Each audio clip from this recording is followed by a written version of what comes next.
Hi hello నమస్తే welcome back. నేను మీ host అక్షర విహారీ. ఈరోజు మనతో పాటు స్టూడియోలో ప్రముఖ ఆధ్యాత్మికవేత్త, ప్రముఖ వాస్తు జ్యోతిష్య సంఖ్య నిపుణులు, మహాగౌరి ఉపాసకులు దింటకుర్తి మురళీకృష్ణ గారు ఉన్నారు. సార్తో మాట్లాడదాం. Hello sir. నమస్తే అమ్మ. హరి ఓం శివం. సార్, ఇప్పుడు దోషాలు రకరకాలుగా ఉంటాయి. అయితే మనుషులు అన్నిటికంటే ఎక్కువగా భయపడేది వాళ్ళ ఉగాది వచ్చింది అన్నా కూడా ఖచ్చితంగా చూసుకునేది ఏలినాటి శని మనకి ఎప్పటి నుంచి ఉంది, ఎప్పటి వరకు అయిపోతుంది, శని దోషాలని ఎక్కువగా కన్సిడర్ చేసుకుంటారు. అయితే నిజంగా శని ఏలినాటి శని దోషం ఉంటే మనిషి అంటే జాతకుడు బాధపడుతూ ఉంటారు కదా. అసలు ఏం నడుస్తూ ఉంటుంది? ఏలినాటి శని ఎలాంటి జాతకులని ఎక్కువగా బాధిస్తూ ఉంటుంది? అంటే ఏలినాడు శని అంటేనే చాలామంది సాడేసాత్యానంగా 7.5 సంవత్సరాల పాటు శని బాధిస్తుంది. ఎన్ని సంవత్సరాలు ఉంటుందన్న? 7.5 సంవత్సరాలు. అంటే ఒక మనిషి సుమారుగా పూర్ణాయుష్కుడిగా బతికాడు అనుకుందాం, అంటే 100 ఏళ్ళు. అతని యొక్క జీవితంలో 3 టైమ్స్ ఏలినాడు శని వస్తుంది. అంటే వచ్చిన ప్రతిసారి 7.5 సంవత్సరాలు, అంటే టోటల్గా 22.5 సంవత్సరాలు బాధిస్తుంది అని చెప్తారు. ప్రతి ఒక్కరికి. ఓకే, ఇప్పుడు మరి అంటే ప్రతి మనిషికి వచ్చే ఏలినాడు శని, ప్రతి మనిషికి 30 ఇయర్స్కి ఒకసారి వచ్చే ఏలినాడు శనికి నిజంగా భయపడాలా, బాధపడాలా? అసలు దాని గురించి భయపడాల్సిన అవసరం లేదా? చాలా ఇంపార్టెంట్ ఇది. ఓకే, ఏలినాడు శని సాడే సాత్యానంగానే చాలా భూతత్వంలో చూడటం చాలా ఎక్కువైంది. నేను ఇంతకుముందు కూడా చాలా ఎపిసోడ్స్లో చెప్పాను చాలా క్లియర్గా. ఏలినాటి శని అంటే భయపడాల్సిన అవసరం లేదు.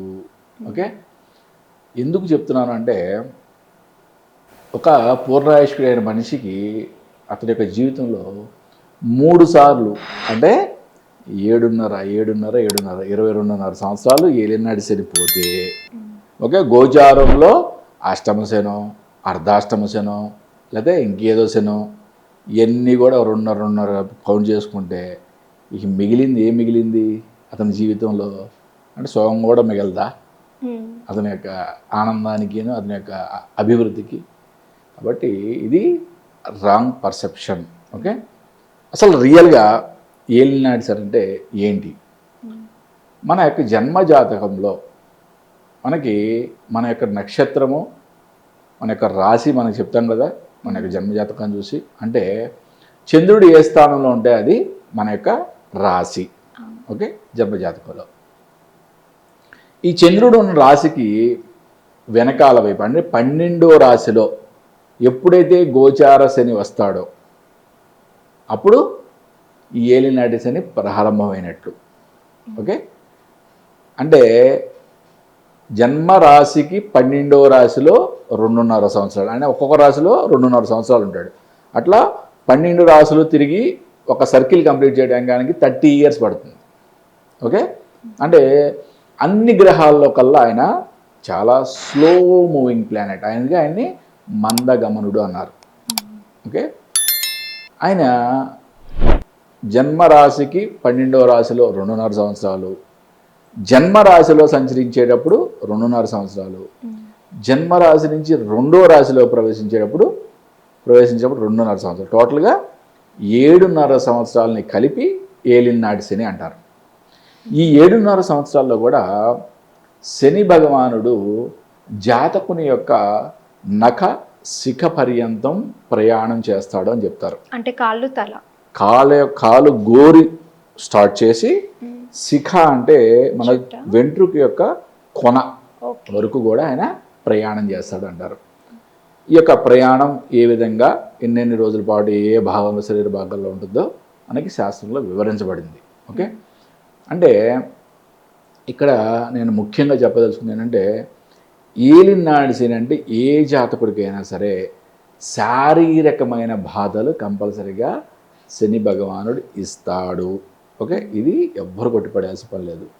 ఏలినాటి శని వల్ల నాకు ఏదో అయిపోయింది, నా జీవితం తలకిందులు అయిపోయింది అనుకుంటే తప్పు.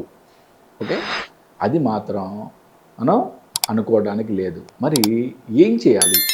ఏలినాటి శని మరి 7.5 సంవత్సరాల పాటు మరి జీవితంలో 2 సార్లు వస్తుందో, 3 సార్లు వస్తుందో, ఎన్నెన్నో ప్రాబ్లమ్స్. అసలు ఇంకా జీవితాంతం ఏలినాటి శని గురించి ఆలోచించుకోవాలా అని అనుకునే వాళ్ళు చాలామంది ఉన్నారు.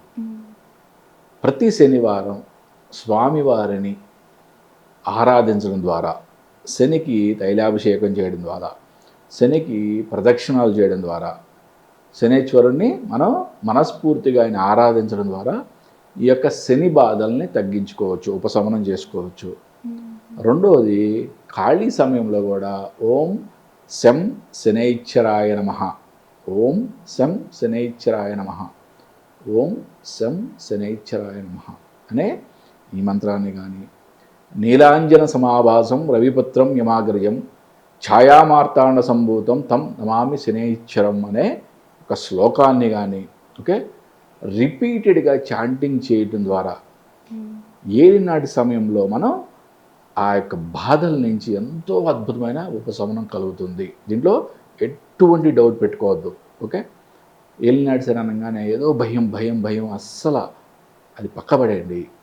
శని భగవానుడిని ప్రీతికరం చేయండి. అంటే ఆయనకి ఏం చేస్తే ప్రీతికరం?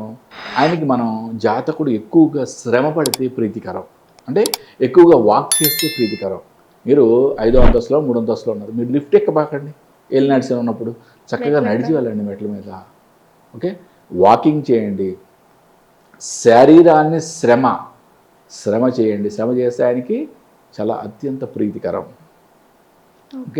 ఆయనకి ఇంకొక అద్భుతమైన గుణం ఏంటంటే ఆయనకి న్యాయంగా ఉండటం. న్యాయానికి ప్రతీక ఆయన. అంటే మనం చేసే ప్రతి పని కూడా న్యాయబద్ధంగా చేయటం వల్ల కూడా ఆయన చాలా ప్రీతి చెందుతాడు. మనకి ఎటువంటి ఖాళీ సమయం ఉన్నా కూడా ఆయన యొక్క నామస్మరణ చేసుకుంటూ ఆ యొక్క మన నెగిటివ్ ఇంపాక్ట్ని తగ్గించుకుంటూ, శారీరక బాధ 100% ఉండాల్సిందే. ఏ మనిషికైనా జాతకుడు 100% అనుభవిస్తాడు, దాంట్లో క్లియర్, నో డౌట్. కొంతమందికి ఎక్కువ, కొంతమంది తక్కువ, అంతవరకే. ఆయన పాదాల్లో ప్రయాణించే పాదాల ప్రాబ్లం ఉంటాయి, పిక్కల్లో పిక్కల ప్రాబ్లం ఉంటాయి, మోకాళ్ళలోకి వచ్చిన మోకాళ్ళ ప్రాబ్లం, తొడలోకి వచ్చిన తొడల ప్రాబ్లం, ఈ యొక్క నడుం భాగం, ఉదరం, హృదయం, కంఠం, లలాటం, కళ్ళు, చెవులు, తలనొప్పులు అన్నీ, ప్రతిదీ. అంటే ఏ భాగంలో ప్రయాణం చేస్తాడో ఆ భాగం 100% మనకి శారీరకంగా ప్రాబ్లమ్స్ ఇస్తుంది. కాబట్టి దాన్ని మర్చిపోండి. ఆయన ఎంత అద్భుతంగా ప్రీతికరం చేసుకోవడం ద్వారా ఆయన నుంచి మంచి మనం ఒక శుభాశీస్సులు పొందుతాం అనేది ఆ విధంగా ఆయన యొక్క ఆరాధన చేసుకోండి. గురుగారు, నాకు డౌట్. ఇప్పుడు కొంతమంది జ్యోతిష్యులు మనము అంటే ఫారెన్ కంట్రీలో ఉన్న వాళ్ళు, మన ఇండియన్స్ ఎవరైనా అక్కడి నుంచి ఇక్కడికి ఆస్ట్రాలజర్స్ని కాల్ చేసి కన్సల్ట్ అవుతూ ఉంటారు. అయితే మాకు ఇలా ఈ టైం నడుస్తుంది అండి అని చెప్తే కొన్నిసార్లు అక్కడ ఉన్న టైమింగ్స్ని కన్సిడర్ చేసుకుంటారు. అండ్ అలాగే అక్కడ పుట్టిన పిల్లలు మన ఇండియన్ పిల్లలే, బట్ అక్కడ పుట్టిన వాళ్ళు ఇండో అమెరికన్స్ అవుతారు. అయితే ఈ డిఫరెన్స్ ఏంటి? అంటే జాతకంలో ఇంత మార్పు ఎందుకు అవుతుంది? ఇక్కడ ఉన్నప్పుడు ఒకలా నడుస్తుంది, వేరే దేశానికి వెళ్ళినప్పుడు ఇంకోలాగా ఎందుకు నడుస్తుంది అంటారు? అంటే ఎప్పుడు కూడా జన్మ కుండలిని ఎక్కడ పుట్టారో, ప్లేస్ ఆఫ్ బర్త్ అనేది ఎక్కడ ఉందో అక్కడ వేస్తేనే అక్షాంశ రేఖాంశాలను బట్టి ఆ యొక్క గ్రహస్థితిని బట్టి జన్మజాతపత్రికని మనం వివరించడం జరుగుతుంది.